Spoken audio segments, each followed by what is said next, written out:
This ZZ4 comes with 4-bolt mains, forged steel internally balanced crank, powder metal rods, and flat top hypereutectic pistons. Compression ratio is 10-to-1, so it's a good solid engine right out of the box. All of our headers came from Doug's, and we want to look at how each performs throughout the RPM range. Shorties are the only option when space is an issue, but compared to long tubes, they produce a weaker exhaust gas speed when volume's in the low and mid RPM range. We're using the Stage 8 header bolt kit with spring clips and retainers to keep the fasteners from coming loose. We're cooling the engine with this mechanical water pump from Summit Racing. After we dyno the third set of headers, we'll swap it for an electric.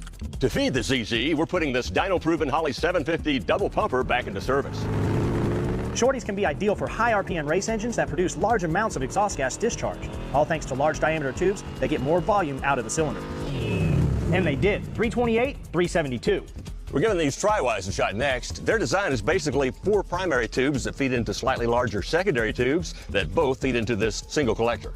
Tri-Ys are designed to give you more bottom-end torque than Shorties, and plenty of power in the high range up to about 6,500 RPM. Again, though, these are mostly about mid-range performance. The runs between the Shorty and Tri-Y header runs were almost identical, 328, 376.